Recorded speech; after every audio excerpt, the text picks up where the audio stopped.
Well, good morning and happy Father's Day for another episode of the Toxic Retrospective of Buffy the Vampire Slayer Season 2. Today we're going to be talking about Ted and Bad Eggs, and despite all of my machinations, it is a complete accident that we wound up talking about this today because I did not plan it that way, but hey, it is fortuitous. So, as far as that goes, I'm going to bring in my panel of guests, Critter Kingsford and the always faithful Northern English Bastard, who we have to thank for that badass fucking intro that we have. Guys, how are you? Happy Father's Day, gentlemen. How are you today? Thank you. Thank you. Happy Father's Day. Doing fine, doing fine, doing fine. Just glad to be talking about getting through all these episodes so we can crack on to the even better ones later on. Yeah, we are kind of cherry picking a little bit. So a little housekeeping real quick. I believe we've all decided Toonie Boy will not be joining us since he actually still has a good relationship with his father and is spending time with him today. So good for you. Hey, Toonie Boy, if you're listening, happy Father's Day. Tell your dad happy Father's Day for us. I'm pretty sure you're not a father because you're only like 12, but I mean, if you are, I mean, maybe they do things different in England land over there. I don't really know. But as far as that goes, a little bit of housekeeping. The episodes Killed by Death and Go Fish, I'll probably do like a little 2-minute review of them solo when they come up in the batting order, because they are clunkers and they're not really worth an entire panel discussion. If those episodes do mean something to you and you do like them, hey, more power to you. I'm not disparaging that, but just for the sake of the show, and like Northern said, we're trying to get to season 3. Anywho, without further ado, the first episode we have is Ted, and Ted guest stars sitcom icon John Ritter from Three's Company and Rules for My Teenage Daughter, among other things. He's a character actor, but also a star in many regards from the 70s, 80s, and 90s. He managed to get wrangled onto this show in its second season, so that's pretty impressive. And he's, I mean, without spoilers, and you know what? I guess, okay, I'll do it just because it needs to be done, because someone will cry if I don't. If you have not watched the entirety of Buffy and Angel through all the way to the end, then you might want to skip this because there will be spoiler stuff in here, and everything we're using is within fair copyright. Anyway, back to Ted. R.I.P. John Ritter, great fucking actor here. So Buffy hanging out with her friends and comes home to find that mom is kissing Santa Claus, so to speak, and not a great way to meet mom's new boyfriend. Here's a little clip here. He was a puppet. She was using him. He didn't seem like the type of guy who would let himself be used. Well, that was her genius. He didn't even know he was playing second fiddle. Buffy. Huh? Who was the real power? The captain or Tennille? What is you guys' thoughts? I think sometimes the writers overreach a little bit. What is you guys' thoughts? Would 16 and 17-year-olds be talking about Captain and Tennille in late 90s? Like, I had to Google that. Like, I didn't even know what that was. I think I the odd reference of Captain and Tennille, I kind of knew what they were talking about back in the day when I first watched the show. But upon the rewatch, I had to actually go in and Google that. For those who don't know, Captain and Tennille were like a husband and wife singing group type thing, duo, like Sonny and Cher type, but like Temu version Sonny and Cher. What are you guys' thoughts? Do you think these kids would really be talking about fucking Captain and Tennille? I guess it's just hit or miss where maybe it's Joss Whedon's age showing through, but there could be some music. What are they called? Not food people in the foodies. So what are music aficionados or? So I don't know. Yeah, they could be like those, because they are kind of the geeky team, so it's obvious they could be more knowledgeable of the older stuff, while the cool ones won't have a clue. Yeah. Just well, anyway, showing the music that they would do that they would have knowledge of all kind of bands, all kind of music, all the influences. So it's a possibility, but that creeps up several times throughout the course of this show, all through the season, specifically as it relates to times before Googling was at the ready. In fact, I think it's like the final season when they actually fun fact for anyone who doesn't know, Buffy the Vampire Slayer is brought in the term Google me into the zeitgeist, but it's only in their final season, so make of that what you will. As far as this goes, a little bit of exposition where they're talking about the recent episodes What's My Line Part 1 and Part 2. As far as they know, Drusilla and Spike are either dead or they're missing or injured to the point where they're not, viable. And things are kind of chill in Sunnydale. So because things are kind of chill in Sunnydale, what's going to happen? Something off the wall, and whatever's going to happen. And it seems sort of benign at first, and they had a real opportunity with this episode. I guess I'll get more into this. Xander even makes a comment here. Did I just jinx us by saying things are kind of, and Buffy's like, nah, it's all good. It's fine. You're a dipshit. Xander gets another 2 great episodes here. So Buffy's key just open this. Who shuts their door like that? Who does that with their fucking door? Like, they live in Sunnydale, 1, and number 2, it's a nice ass house. Like, why is this house always open? Doesn't even make any sense. If the mom was coming through the door to smooch with the boyfriend in the kitchen, she probably just, they're bringing stuff in and just kind of half-assed shutting the door. Yeah. So yeah, we get our reveal of Ted here, played by John Ritter, R.I.P. John Ritter, and he's the new boyfriend. He's kind of a dork, kind of a dad bod type situation. He says weird antiquated phrases, weird colloquialisms. Kind of interesting that we have this character, and then we have the big bad of season 3, who's extremely similar in different ways, but in their, at least in their mannerisms and the way their speech. And of course, Buffy, this is the first guy, I guess we're supposed to understand, this is the first guy that Buffy has seen her mom with since the divorce happened. And Buffy's kind of chill with it at first. She's kind of like, oh, my bad, I didn't know you had a dude in here. It's not the end of the world, and she tries to be nice about it, or at least polite, but you can look at her face and just be like, yeah, this is not good. But right away, Ted endears himself to her friends. That to me would have been more of a red flag than anything else. Like, why is this older guy automatically trying to get ingratiated with these fucking kids? Like, that's a bad situation. So anyway, they have a discussion. Where did you meet him? Why is he here? Yada yada yada. And Joyce just says, hey, I'm lonely. Joyce doesn't fuck around in this episode, except for the stuff where magic is involved or whatever. Joyce is actually pretty. She's like, look, I'm horny, Buffy. It's been a long time since I've had somebody. Buffy does not take this well, and as the night progresses and she goes on, that top slide isn't really great. Sorry about that. She is out patrolling with Giles, and she just works the shit out of this dude. She really runs his ass, and Giles is just like, I think it's staking time. What's going on? It's just, and Buffy, not wanting to divulge the information, is just like, I kill vampires. And he's like, yeah, but you don't usually beat him to a pulp with this. So this is kind of a red flag on Buffy. It foreshadows what we're gonna get later on. Buffy's supposed to kill the vampires, but she's not supposed to brutally beat them and take out her rage and frustration. Although I am personally here for it. If you had superpowers and your job was to kill monsters and you had a bad day, wouldn't it be cool to just get out there and just fuck up a bunch of monsters real hard? Yeah, they're evil. They've got no soul. So yeah, but it speaks to the fact that Buffy's having trouble controlling herself. So that's good. And Giles notices it. Buffy says a few things that make her sound like something's going on, and Buffy Giles sliding into his role as mentor is his little line he's used a couple times throughout the course of the show. The subtext is becoming text, where he's just like, look, what's going on? You need to talk about it. What's happening? But Buffy, as usual, is closed off and doesn't really share what's actually bothering her. The next day at school, the weird fucking vending machine that drives Toonie Boy crazy, where they have the second thing is all upside down products. Maybe the genius of that is that they put the stuff in upside down so that when it falls, you pick it right side up.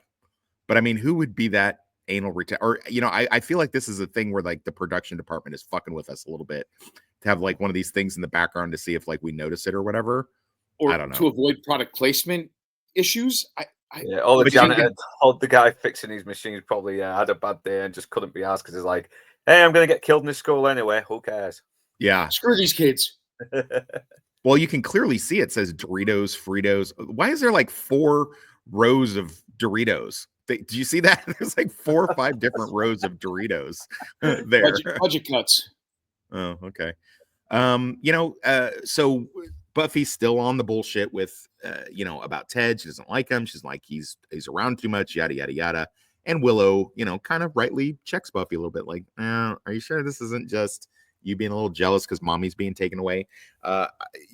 Willow's a lot more insightful than we give her credit for, especially in these early seasons. You see the Willow that we're going to get later on. That's pretty cool. Did I play the promo? Fuck, Wes. Jesus. Someone knows Buffy's secret, but he has a few secrets of his own. John Ritter in a performance you won't forget. You killed him. An all-new Buffy the Vampire Slayer next. John Ritter in a performance you won't forget. How about talk about fucking giving away the entire fucking thing in the little quick promo there? Jeez. And he's a robot.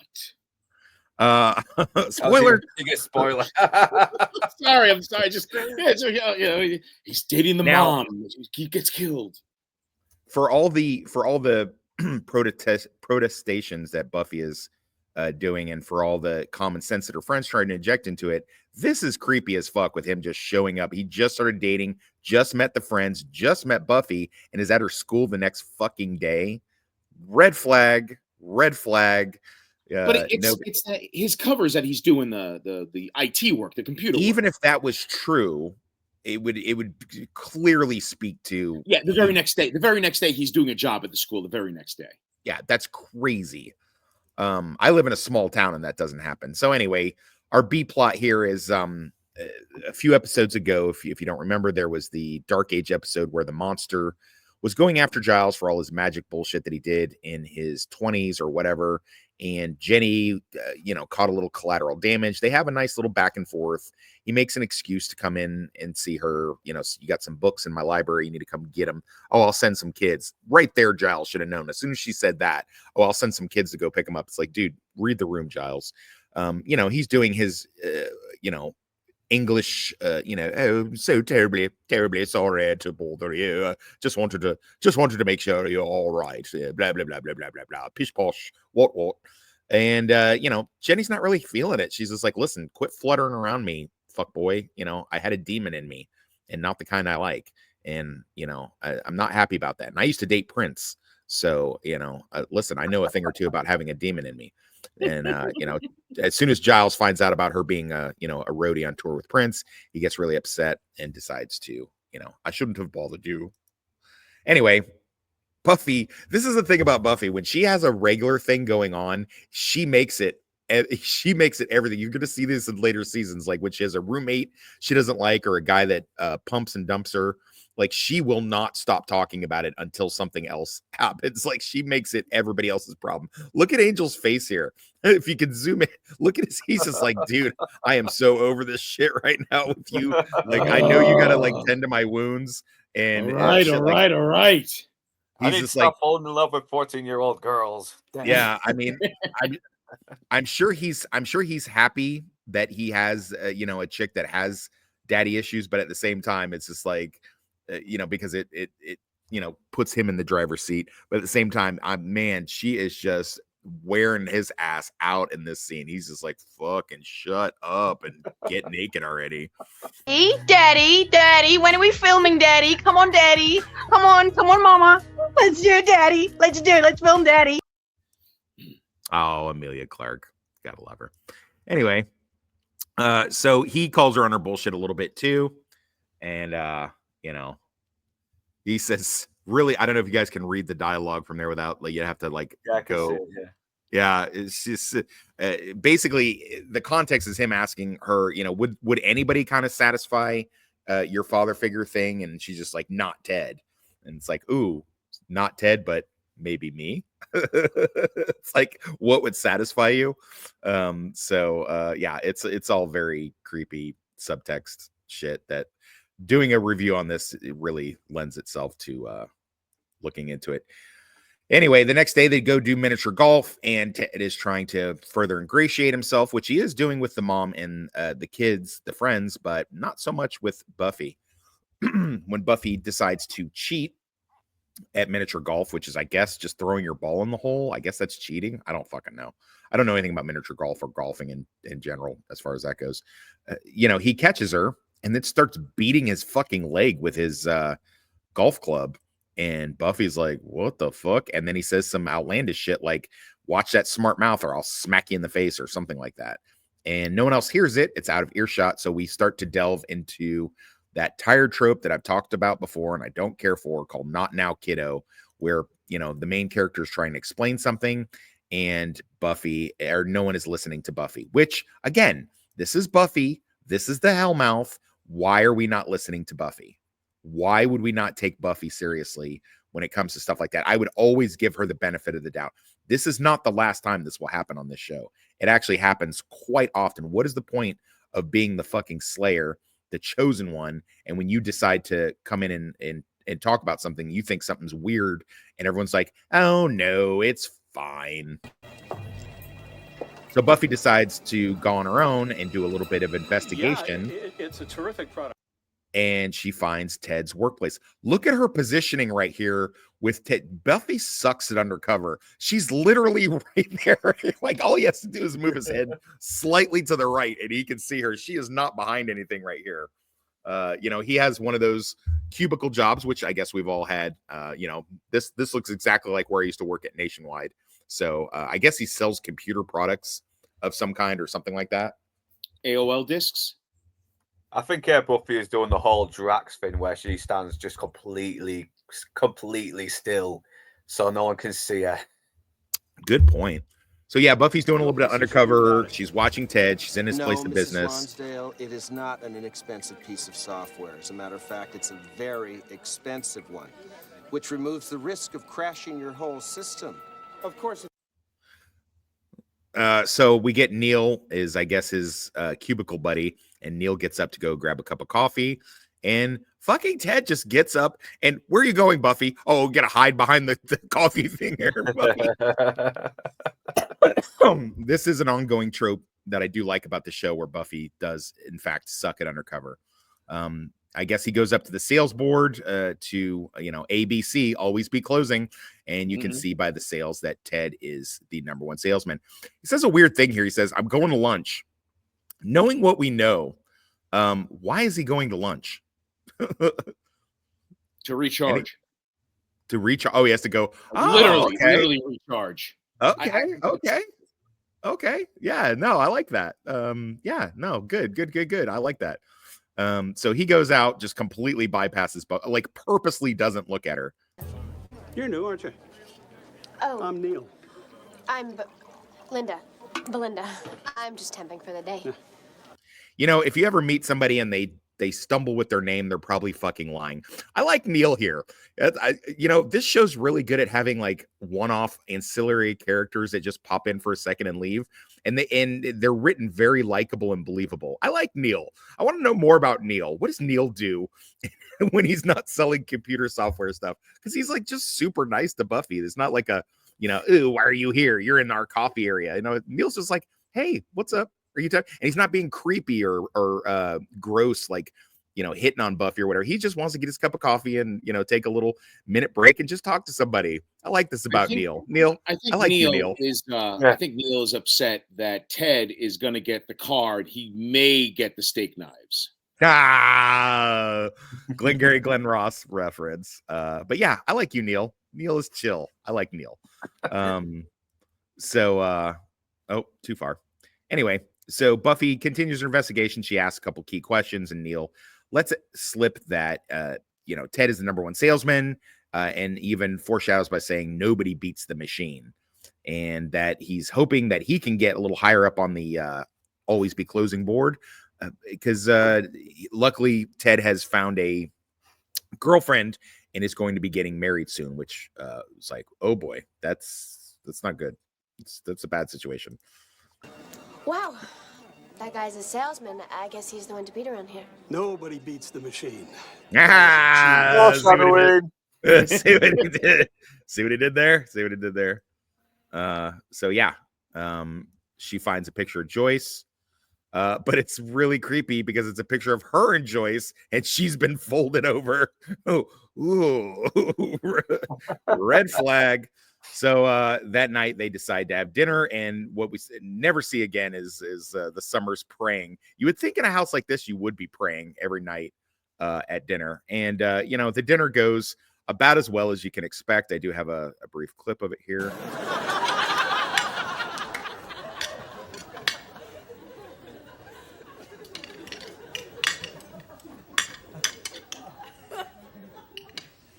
Honey, do you want to go to pottery class with me this weekend?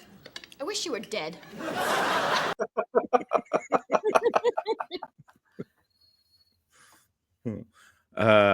Ted decides to talk to Buffy and try to make some more inroads. We know that he's dirty and something's fucking wrong. And Buffy just basically outs it and just says, "Are you guys getting engaged?" It goes about as well as you can expect. How would you feel about that? It's okay to have feelings, Buffy, and it's okay to express them. I'd feel like killing myself. It's funny that this SNL sketch isn't too far off from what actually happens in the episode. So yeah, Buffy is not super pleased about this situation. Now, if we didn't know what we know now, would you guys think like Buffy's going off the rails a little bit or what? No, she's completely right. She's completely right. Okay. Teenage girl I will say this, yes, he's an evil robot, but like he is trying to be sensitive about the situation. But it's not like she's 32, her own grown-up self. She's a teenager. And it's like that's a huge change. And just from the studies stuff that you come across, children of divorce, it's rough for them to see the mom and or dad start dating someone else. And the guy's in the house cooking dinner, and the mom clearly wants this, and so but he is trying to do that. It's okay to have feelings. How do you feel about that? But I think it would go as well as it could be, and I think she's just emotional. I mean, she's clearly from especially these last 2 episodes, her relationship with her mom and her dad, it's a mess. This girl's a mess. Never mind the slaying part of her life. Yeah, Hank Summers really fucked her up.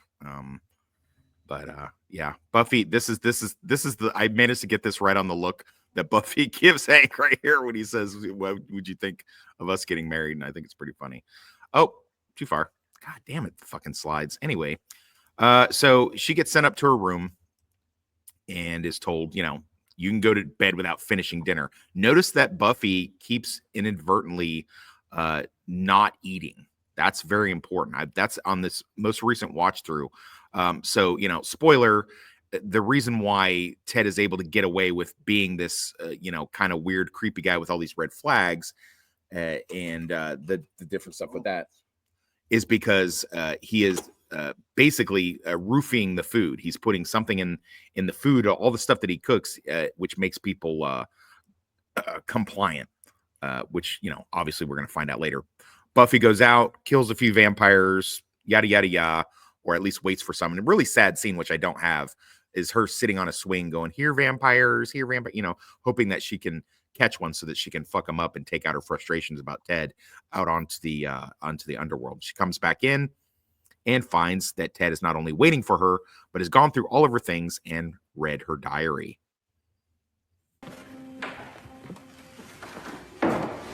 What are you doing in here? Your mother told you to go to your room, Buffy. You and I both know she didn't mean climb out a window and go gallivanting about town. First of all, this is my room. Second, have you been going through my things? Yes, I have. That's my personal property. How dare you? I don't see how it's any different from you snooping around my office, do you? Whoops.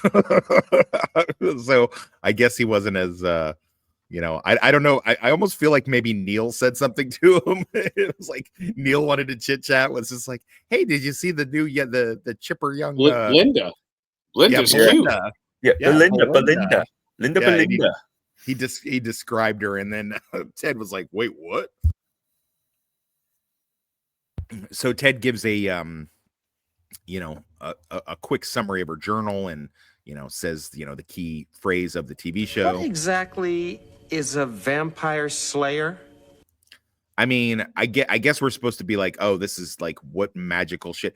But it's not like he's reading a Harry Potter reference and doesn't understand the words. You know what the word vampire slayer means, Ted. I mean, so it's just like, why are you saying it like that? You know, I mean, fuck it. I mean, Ted has to know that he lives in Sunnydale. So I mean, even if we didn't know what we know, I mean, it's just like, look at this face Buffy's giving him right here. Like, she's so getting ready to crash out right now. It's none of your business. Beg to differ, little lady. Everything you do is nothing but my business from now on. Come and knock What is on our this? door. What is this Dungeons and or Dragons you're playing? Exactly. Yeah. Oh, what is exactly a master dungeon master? What does that mean exactly? What are those words? Pokemon Go. Yeah. What is this Superman 4, the quest for peace that you are like right now? He said the thing. Buffy, what is this vampire? Like, is it the thing? The thing. I do like the thing that he threatens her with outing her in such a way that it'll make her wind up in an institution. I wonder if even then they were and he gets a fucking good right cross on Buffy. And I love this look Buffy gives him, like she's been like, please motherfucker, try it. Like I can't do anything to you until you really cross the line, but once you cross the line, it's gonna be game fucking on, homie. But I do like the fact that he threatens her with her possibly winding up in an institution. That'll be important later for people reading a few seasons ahead. Or behind, depending on how you look at it in the context of the chronology of the show. So I like that, and I like the fact that Buffy reacts in such a way to that. It's a very good foreshadowing with the writers. I wonder if even then they had some of that stuff in mind. Kurt, you've seen the entirety of the show, or no? No, it was hit or miss. A couple episodes when it was like streaming on Hulu back in the day, and maybe occasionally on TV. And then I hunted out certain episodes. So no, some of this is brand new to me, So for the context of the show, after the events that happened in the movie and before they came to Sunnydale, I guess she came clean with her mom or to somebody. And so the mom and dad had her committed for a little bit. She was only there for a couple days, blah, blah, blah. Later on, as we get far, far into like season 6, there's an episode, very divisive episode called I think it's called Normal Again, maybe. And it's where Buffy is flip-flopping between the reality of Sunnydale and her being in an institution. And that this entirety of this show that we're watching and this world of Sunnydale is all made up in her mind because Buffy can't deal with reality. So I like the nuance that they give here, and I wonder if maybe the writers either had that in mind or then thought about this later on and decided, hey, remember when Buffy reacted that way when Ted threatened to get her committed? So really, really cool. I like it. Regardless of how you read it, it's still pretty cool. But anyway, Buffy's like, oh yeah, bitch. Oh, you just fuck with the right one.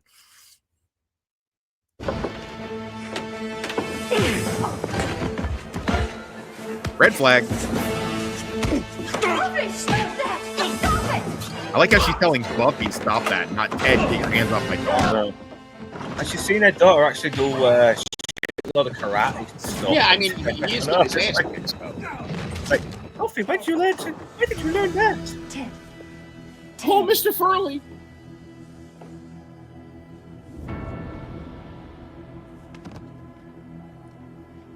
You killed him.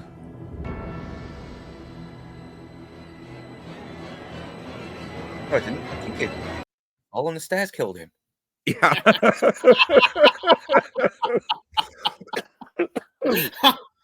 Nice. Nice. That is good for you, buddy. Good for you. Anyway, so yeah, the aftermath of this is the cops come in. Obviously we have a dead body now. It's fucking for real. I like the fact that even though Joyce is in not now kiddo mode for this episode, Joyce keeps it street and is just like right away. She's like, no, he fell.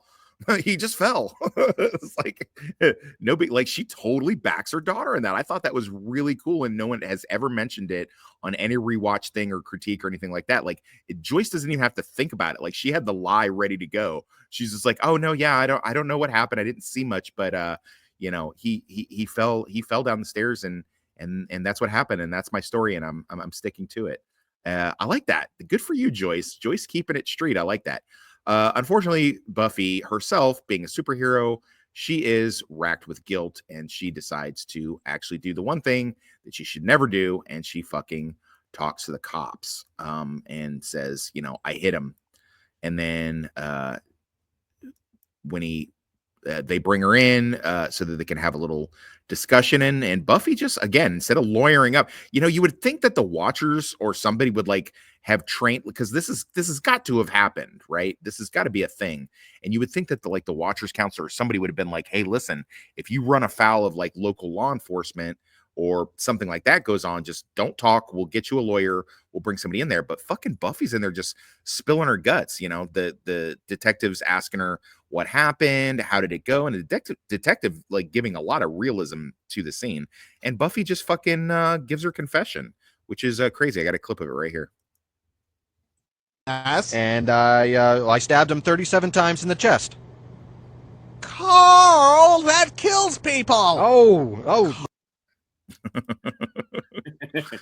This does But, kind of show just how neglectful the vampire slaying council guys are, though, because they really don't seem to give a shit about their own slays, do they? It's like, Wouldn't it have been- wouldn't it- let's get the next one in. yeah, wouldn't it have been cool if they did have like a fixer for that, and like some British guy just that's not Giles just showed up, or Giles himself has like a hidden law degree because he's read up on this stuff, and he comes in there to fucking handle Buffy's case or whatever. The detective said, actually sounds like he believes her. I don't know if it's the detective pretending to believe her to get her to talk more, or if he actually does, because he says, he's like, yo, look, he's a big guy. If he hits you, then it's all good. It's fine. They do let Buffy go, which, hey, white woman, pretty privilege. She gets to go home for the night. And she actually decides to go to school the next day, because of course she does. I don't know what fucking teenage girl would do that after she thought she killed somebody. And her friends are all pretty fucking nonplussed. The first thing they're thinking is, he's a monster of some kind that was masquerading as Ted. But Buffy's like, nope, I fucking killed a guy. So that leads us into, what might be a bit of a discussion, which is, these chicks that are teenagers have superpowers. What happens if they actually kill somebody? Should Buffy get away with it? Should she be exempt from it? Should she have killed him in the first place? Because, as far as Buffy knows, she killed a regular dude. And as has been pointed out on Passion of the Nerd, maybe Buffy kind of sensed the way he was hitting her that, he was taking damage that he shouldn't have been able to take or whatever. But I don't know. Buffy doesn't seem to say that. She doesn't bring it up and go, hey, he felt like he was super strong or yada, yada, yada. She just goes, I just killed a dude. So like, is that cool? Should she get like a free pass for, going off the rails and fucking killing her mom's boyfriend? Well, I guess emotion, and you're right. I think maybe she's taking punches from demons and monsters and strong vampires. So maybe this robot slams her, and he's like, "Wait, that's kind of high end," and gives him a kick. But then he gets up or doesn't go down. So she increases her, through her training, Slayer skill. Maybe she increases some of her strength in her kicks and punches, and he's still kind of rolling with it. So maybe on autopilot, that she was just in fight mode and also being emotional. So. Yeah, got to remember, she is a teenage girl at the end of the day, and right. She does have daddy issues, as we've clearly shown. What's your thoughts, Northern? Yeah, it was definitely a reflex thing because it's because it's like a habit now, isn't it? It's just one of those things you just can't unlearn if you've been doing this for a good couple of years. Yeah, no, yeah, facts. Well, as far as Buffy's concerned, he was a real person, and she really killed him. That's where she comes out on it. So anyway, they decide, Buffy goes home. She's obviously grounded. Buffy spends a lot of these episodes here in this middle section grounded, and they're trying to figure it out in the. It's pretty hard to bear. It won't go away soon. The guilt, I like this. Oh fuck, the volume's fucked on this. The guilt, it's pretty Buff, Giles basically says, the guilt that Buffy's going to feel for doing this is going to be, pretty bad, and whatever they decide to do to her is nothing compared to the guilt. Yeah, Giles, I don't really think you know how fucking jail works, bro. Like, it's like fuck a bunch of guilt. Like, this is like going to jail sucks, man. Even like juvenile jails, pretty bad. And I love Cordy fucking with him here. She's like, she brings up the spell thing where he got the guy killed, and it's like, see, don't you feel guilty about that? Yeah, I love his little response. Yes, let's bring that up as often as possible. So Giles is gearing up, putting a bunch of stuff in his go bag that he's not going to use at all while he goes out and takes care of Slayer duties, because Buffy is, obviously indisposed, so to speak. Xander's in critical mode, but then oddly, after he eats a couple of Ted cookies, starts to be chill and just says, hey, it's all gonna work out just fine, little buddy. And Willow, being coming in clutch, looks at the cookie like, wait, what the why are you acting like this? You're being weird as shit right now, Xander. And sure enough, the reason he's being weird is because there is something wrong with the cookies. They've been laced with some sort of light MDMA or something like that. I don't remember what they say. Happens. Whoop, too far. So yeah, and let's see. We go back to Buffy. She tries to sneak out, finds out that her window is nailed shut. I'm actually surprised Joyce was able to nail her window shut. That doesn't seem like a Joyce thing that she's able to do, but what the fuck do I know? So she can't get out, and realizes that she's stuck inside the house, and this is what we get. The hell with this.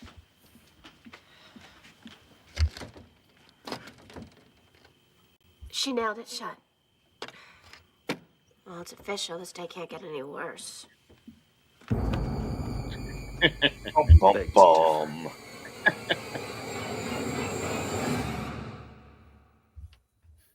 Come and knock on my door. We've been waiting for you.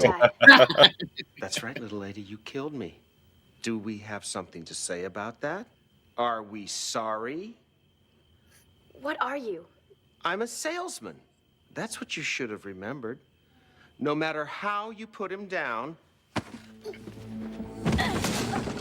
a good salesman always bounces back. I mean, this is creepy and all, but that was really oddly blocked. Like, why did Buffy just let him grab her by her farmer suspenders and throw her around the room like that? Now, it is great to see him come back. Convenience. It is great to see. End of the day shooting. They just want to wrap it up. Yeah, I hear you. It is great to see him come back because it means that Buffy is in fact not a murderer. So that's cool. But it kind of, what it does is it kind of sidelines the discussion a little bit, because now we don't get to deal with the consequences of, what would they actually do if, she actually killed somebody in the line of duty, so to speak, to coin a phrase. Now, I guess they do deal with that in season 3, spoiler alert for season 3. But again, I don't feel like they really deal with it there very much either, because that one gets just kind of like swept under the rug with, Faith had done it by accident, but they don't really deal with the consequences, even though they name an entire episode after it. But anyway, I would have liked to have done this a little more. I remember watching it the first time and going, God damn, how the fuck's she going to fight evil now if she's locked up behind bars? But, whatever. He's back, and he's obviously evil and supernatural in some way, or not supernatural, whatever the science version of supernatural is.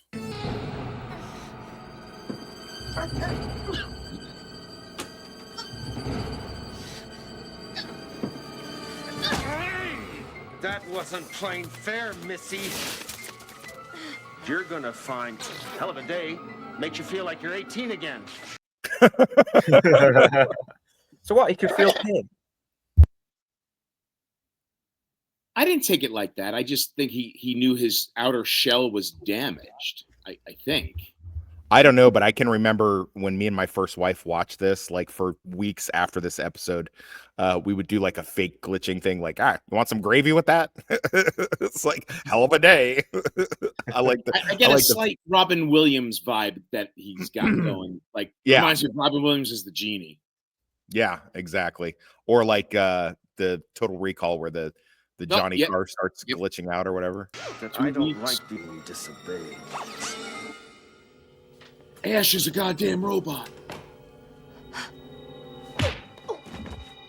Damn, Buffy, you just sat there. You had 3 business days to fucking dodge that shit. You let this fucking dad bod robot fucking knock you out. Are you fucking serious right now? And why is Joyce packing up a bunch of shit? How much stuff could Ted have possibly accumulated in the house if they're dating for just a fucking couple days that she has a box full of his shit? She packs the same mixing bowl twice in this episode.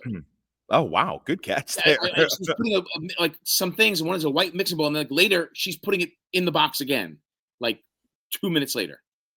Yeah. Well, blah blah blah. Ted's glitching out and explaining his evil plan to both Buffy and to Joyce to a lesser degree. Start showing all of his glitches and red flags and all that kind of stuff. Dog, you got me monologuing. I can't believe it. So Buffy comes in after he attacks Joyce and basically wins the day. Boy, this is a really fucking long scene with him glitching out. It's crazy. And the kids are simultaneously checking out his apartment and find out that the actual Ted has been dead since the 60s and developed this Ted robot doppelganger in order to keep bringing the wife home, kind of in a stepfather-esque scenario, keep doing the same things over and over again. And meanwhile, back at Cassidy Summers, yeah, there he goes, glitching again. Hell of a day. You got in a Johnny cab. After conveniently taking her out of the action, Jesus, this goes on fucking forever. Where she can't see what's going on. Buffy comes in and with a frying pan gives him the fucking coup de grace.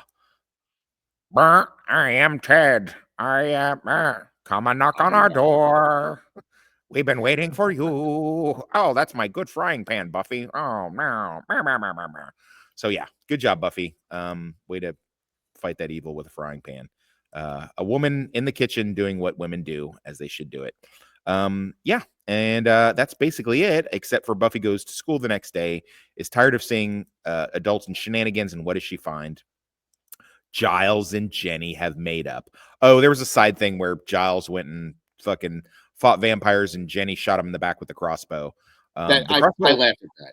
The crossbow really only works on vampires for some reason, because there's been many times where I've seen people shot with arrows on the show, specifically Angel and Buffy, and they completely live through it. Like no human ever dies from a crossbow. So apparently crossbow is a completely survivable wound. Apparently so, but not if you're supernatural. If you're supernatural, no matter where they hit you with it, you're almost for sure going to turn to dust. But if you are human, you're going to be totally fine. Although I do think Angel gets hit with a crossbow a couple times. He even catches an arrow in a couple episodes. Just pretty cool as far as that goes. But yeah, so they've made up. So yay, whatever. I guess if you've pissed off a chick enough, you have to let her shoot you with a melee weapon or something like that, a long range weapon, in order for her to forgive you again, I guess is what we're supposed to take away from that. So anyway, thoughts on the episode, I guess.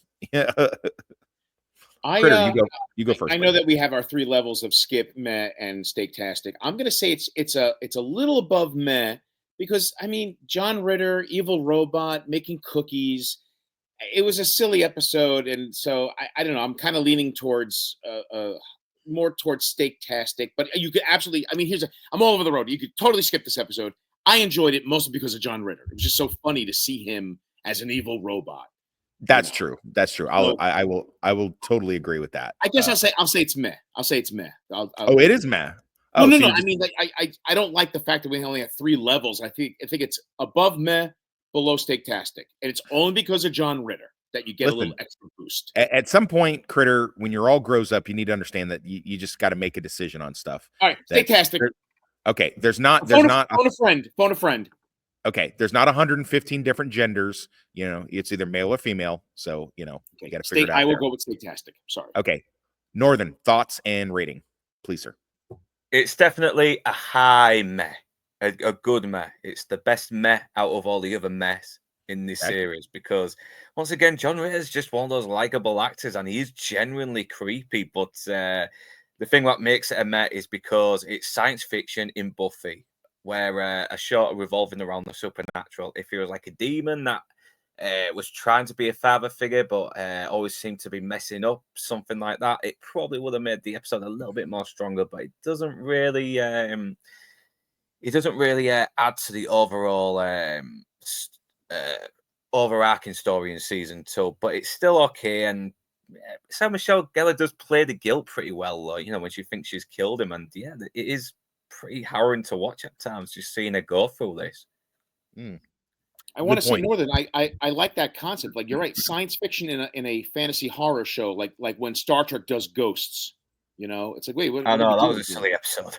Yeah, so I like that. You're right. When they're doing science fiction in a fantasy show, it kind of takes a lot away from the episode in general, because like we want to see vampires and demons and ghosts, and we're getting robots and laced cookies.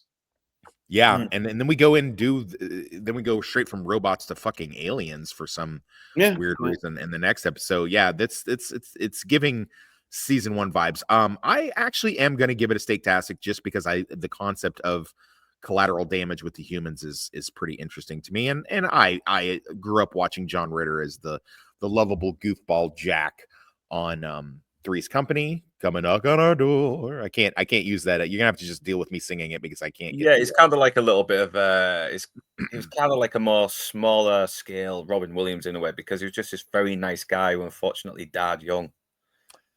Yeah. I think he was just a couple years older than me when he passed away, which is and he was definitely I think he was like in his 50s when he passed. So I don't know what the overall, I guess it was just bad health. I mean, he was kind of a chunkster, but geez, a guy when you're closing in on 50 and about like these people dying in their 50s having a stroke or whatever, it's a little it'll bring you back to reality a little bit. It must really fuck you up, huh, Critter? Because he died in his 50s, so that's like he was like 30 years younger than you. I'm not sure if you're trying to make a joke, but way back when, a good friend of mine ended up in the hospital. At the time, I was 38, and he was also like 37 or no, 39. So he was a year older than me. He was in the hospital. Granted, his health was terrible. And then many years later, he did die of a heart attack, and we had to go to another buddy of his went to the apartment to find him. I had to call the mom. It was a whole mess. But on a less personal note, the death of both Robin Williams and John Ritter, when I say affected, I found that very sad versus other famous people who die. For whatever reason, both Robin Williams and John Ritter affected me. I'm like, oh man, that sucks. Versus like, whatever, some other random, famous person. Oh, whatever. So yeah. Okay. Yeah, cool. That's me crying. Yeah. Yeah. Apparently, we don't sell tissues here, crybaby. What are you coming here for? Mamby pamby. Fucking feelings. I don't need them. They don't do anything for me.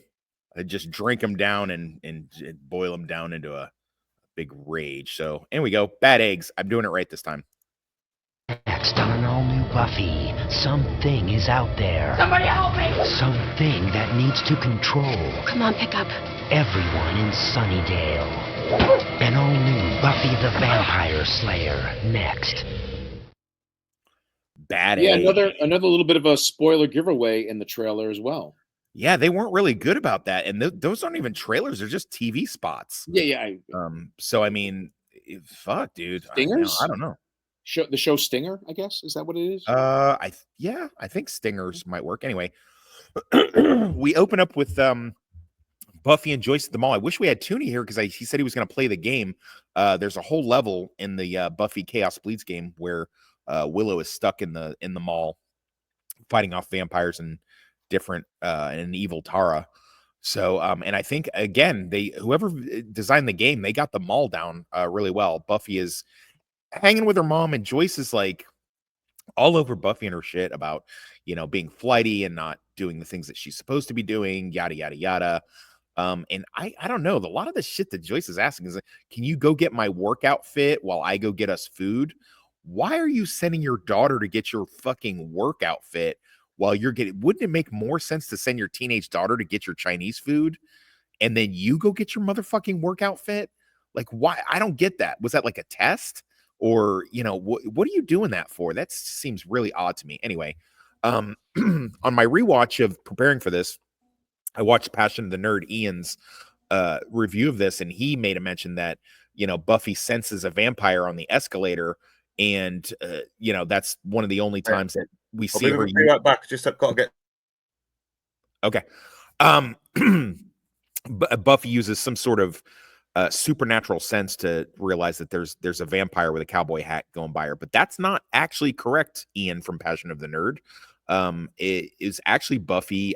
On watching this from my watch through, Buffy sees this couple, kind of doesn't think much of it, but then glances over, and then the mirrored wall next to the escalator reveals, if you look down to the panel 3 down there, reveals that the girl is actually giggling to herself because he's not there, because he doesn't have a reflection, because he's a vampire. So yeah, pretty cool catch on my part, and pretty sloppy work on you, Passion of the Nerd, Mr. Deep Introspection. Buffy goes in. It's a vampire named Lyle Gorch, and we'll get more to that in a minute. And he is trying to feed on this, I guess, 30-year-old woman, whatever the fuck. She's definitely not a teenager, as closer reveal. And Buffy gets into it, and they fight for a second. He knocks her into a video game, and he runs off.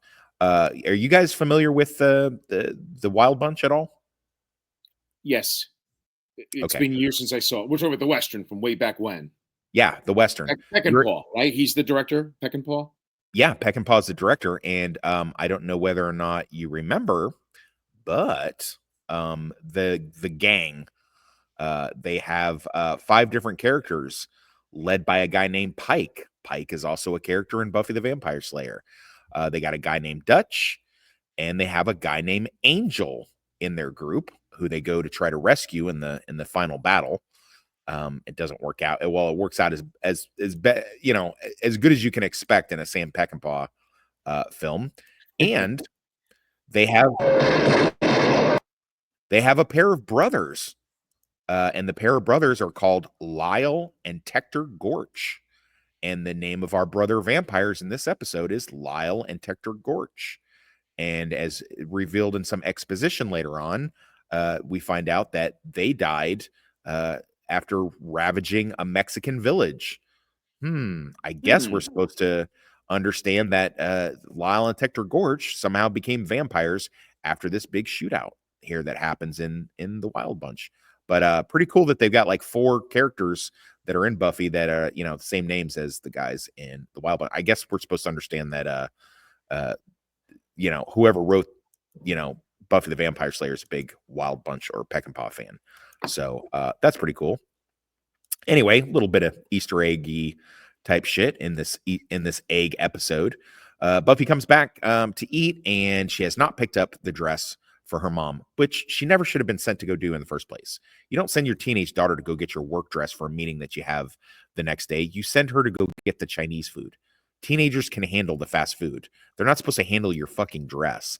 And this gets Buffy in some hot water. Anyway, Buffy's kind of hiding out and in the library to talk about vampire shit with Giles.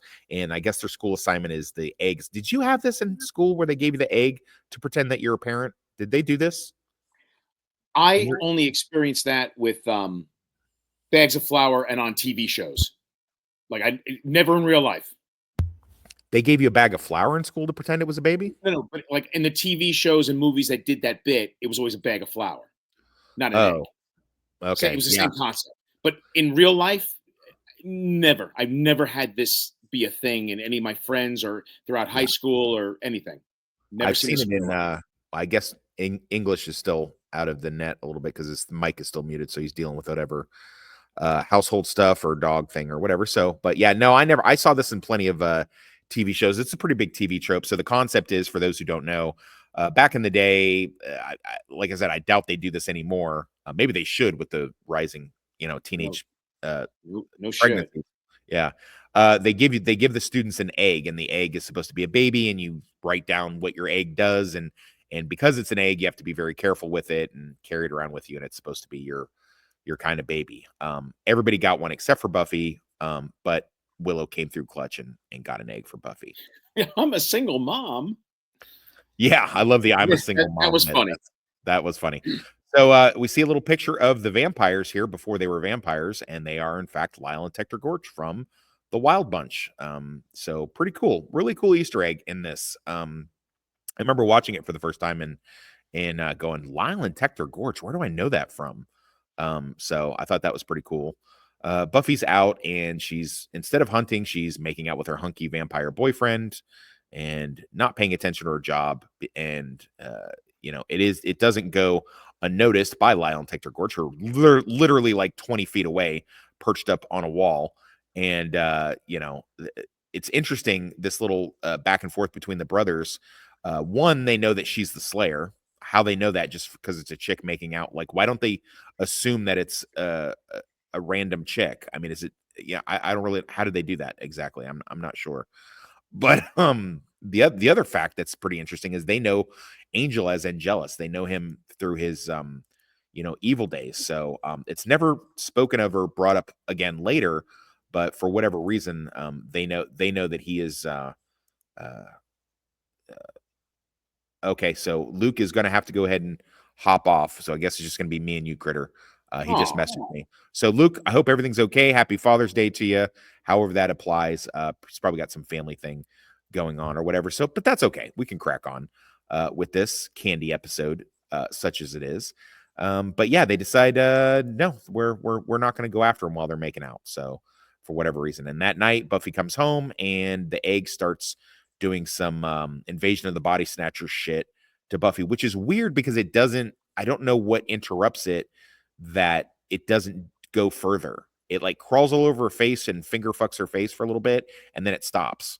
What do you think that? What is that about? Like, what? Why did it? Bad writing. Okay. Yeah, I really don't. I mean, it is a terrible episode, but bad writing. Is it? Oh, okay. I guess we'll get to that. So, yeah, I'm sorry. Spoiler. I was going to ask your. No. You're fine. I was going to actually ask your opinion of it pretty soon. So we get a little bit more fucking Bangel speak here.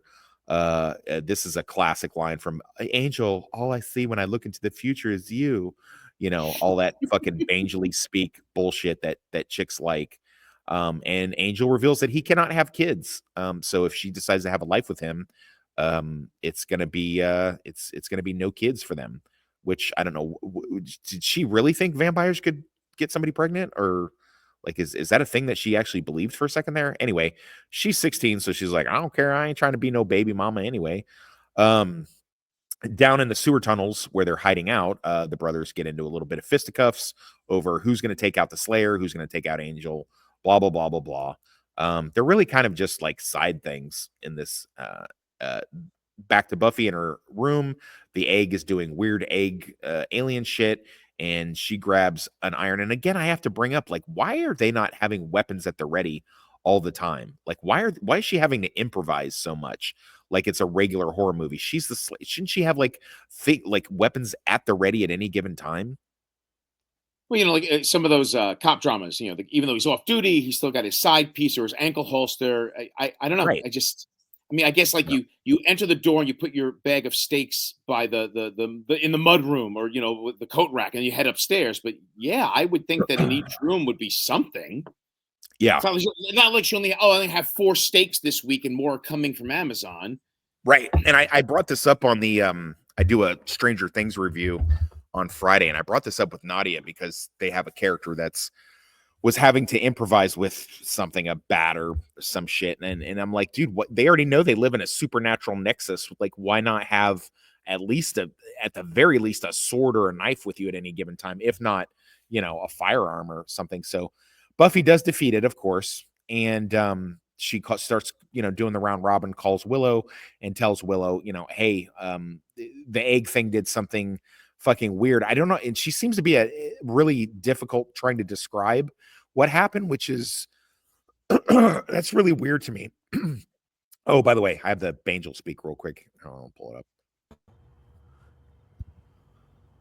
Really don't care what happens a year from now, 5 years from now. Angel, when I look into the future, all I see is you. All I want is you.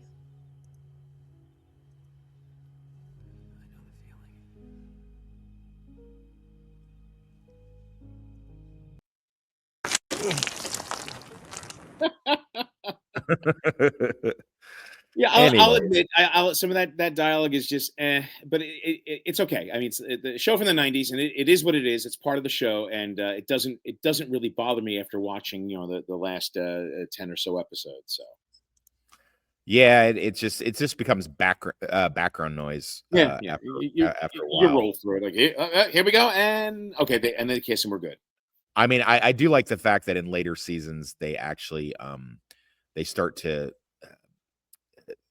do a little bit of making fun of it, like they a little in joke with the writers. So I do like that.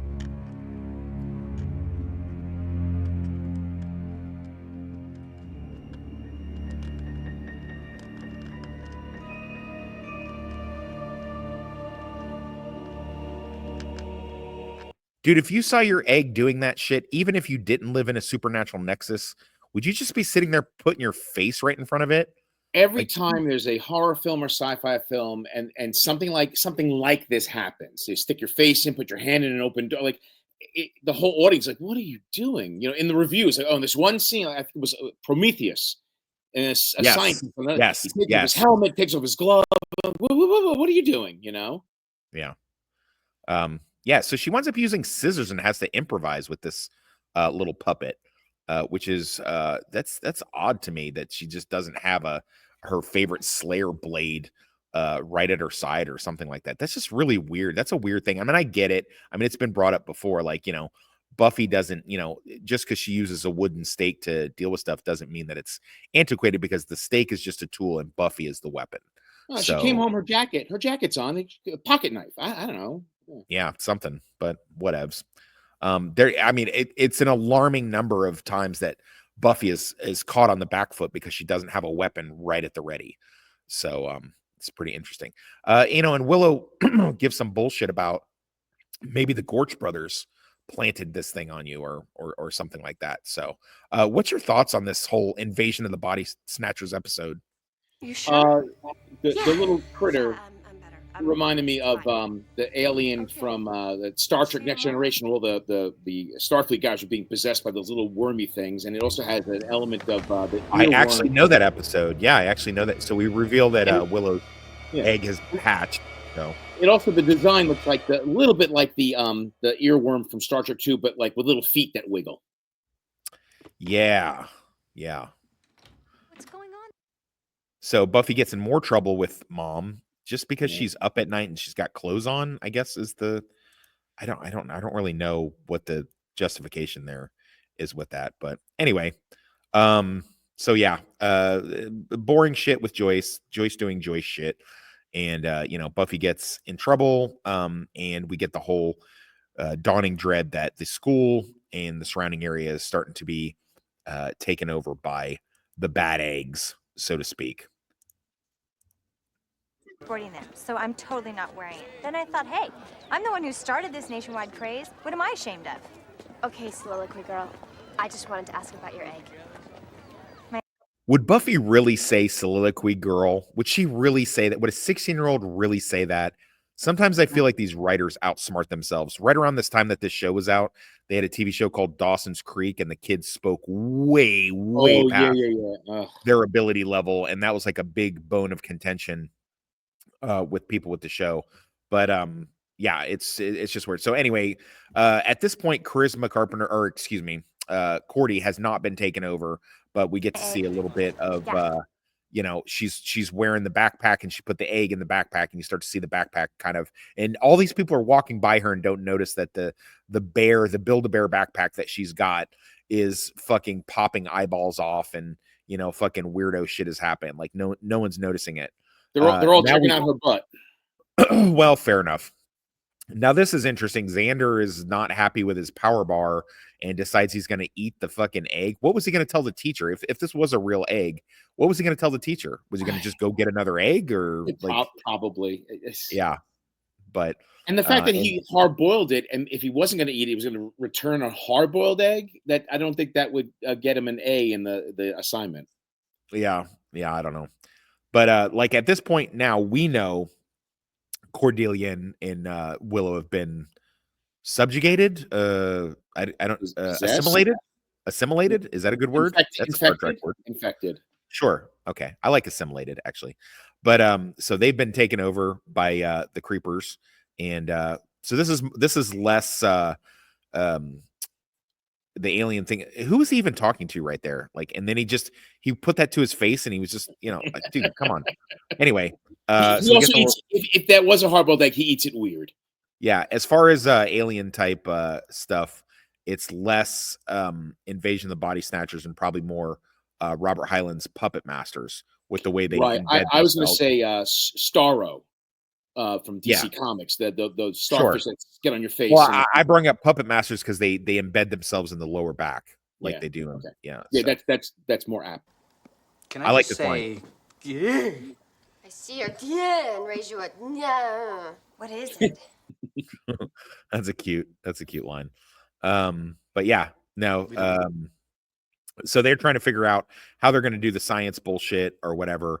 At this point, we know that the other two are taking over, so we're just it's kind of the bomb underneath the table type thing. The suspense is supposed to be building because we know Xander and Buffy are okay, and they know they're okay, but they don't know that their friends have been assimilated. So we're just sitting here waiting for them to decide how to do this. Yep, look at that. Oh, yeah. Yeah. Uh-oh. What's happening? Okay, so maybe that didn't happen in a crowd, so maybe it's not that big a deal. Willow is just a little off. She's not like they're not doing the whole invasion of the body snatcher thing. She's just like a little off, and then whack! Fucking Cordy nails Buffy. Oh my god. So the rest of the episode is basically just the assimilated people taking everybody to go get more assimilated, and then they're digging up the big eyeball fucking wet vagina monster that's down in the basement, and Buffy has to deal with it because she's the only one that can, and she's the only one that's going to, yada yada yada yada yada. I don't know if I have a clip for that. I think that I do. May not. Yeah. Okay. So yeah, you're just gonna have to. She goes down. They get in a big old fight. And a kind of a cool fight where Buffy and the vampire guy are fighting the minions at the same time and fighting each other. I think that was kind of an interesting thing. I did dig that a little bit. And then she wins the day, goes down, slays the monster, comes back up. The vampire takes off after his brother is killed and eaten by the monster. Buffy decides to kill it, and they tell everybody that it was a fucking gas leak or some shit. So whatevs, not now, kiddo. That kind of situation. So anyway, and that's basically it. There's not really much else to it besides that. What are your thoughts on this episode? It's a meh. I do, again, it goes back to what Northern was saying. It's another sci-fi concept in a fantasy vampire show. But I did like the big monster in the pit. Uh, I like alien invasion stuff, but as a Buffy themed show, no, this didn't work for me. This is meh. I Also the one shot of the little alien wiggling up the wall was kind of laughable. But I mean, special effects are hard; they're expensive. Yeah. When I first watched this, it was definitely either a skippable episode or a meh. But after rewatching it, some of the stuff that I really like with it. And I actually am going to elevate it to Steaktastic, only just for the fact that I really like the Easter eggs with, no pun intended there, with the Gorch brothers. And I like, I would have done it a little differently and had the suspense built up a little bit more where they don't really know who is being taken over and who's not, and add to a little bit more paranoia, but whatever. It's definitely a standalone candy episode, a one-offer, but I do like the whole, the Gorch brothers thing. And I especially like, Lyle Gorch and Buffy in like a three-way fight down there between each other and between the assimilated. So yeah, I'm gonna actually give it a Steaktastic on this one. So a couple interesting episodes, like you pointed out. In some way, it not only does it have the John Ritter being the dad thing on today's Happy Father's Day dad thing, but it's also got the egg thing. So in a way, parentage or something like that. So Right, a little bit of taking care of a child. Yeah. yeah. So anyway, happy Father's Day to everybody, and thank you for we're almost done with season 2 of Buffy. We're about to, like I said, the 2 clunker episodes. I'm probably just going to do a one-off video by myself and just because there is a 1 or 2 halfway decent scenes, one really good scene in the 2 clunker episode thing, but they really scream season 1, and they're not great. Is this your first meh that you've given an episode up till now? Has it all? I think this so. is your first meh? I've enjoyed most of the episodes for the most part. Yeah. Until I didn't enjoy, like I said, I didn't enjoy this at first, but I've enjoyed it more on the rewatch than I had before. So make of that what you will. Do you got anything up coming up that you want to plug? What are you going to do for Father's Day today? Oh, I don't know. I'm gonna go. I think my wife got me a card. Probably just hang out with the kids. The pool is open. It's going to get an 80-degree day today. I got some other family coming over. We hired them to do the gardening. So it's less crap for me to do. So I guess an indirect gift. The wife's like, "Oh, I'm going to hire my sister," and she did an amazing job in the back. It's just like it was going to be like a good 3 days worth of work for me, and now I don't have to do it. So I'm just going to spend time with the family for a few hours, and I actually might have other family come over tonight to do voices for that Battlestar Galactica parody episode I'm doing. Are you going to do that live, or are you going to record it and then upload it? Oh, I got to record it all and edit it together and this and that. So it's a whole process, a little mini movie thing. So. Well, let me know when it comes out, and I'll absolutely, I'll promote it as best I can for you. So yeah, check that out on Critters channel if that kind of stuff tickles your pickle. Anyway, happy Father's Day to everybody, and if you have a father and you're still in good terms with them, tell them happy Father's Day from Lord Toxic. And that's us. We're all done. Hopefully everything's cool with Northern English, and he will be back on the next thing. So that's it. Later. Previously on Buffy the Vampire Slayer. You are the Slayer. Into each generation, a Slayer is born. Why don't we start with, hi, I'm Buffy. Xander. Cordelia. Willow, right? Charles. Angel.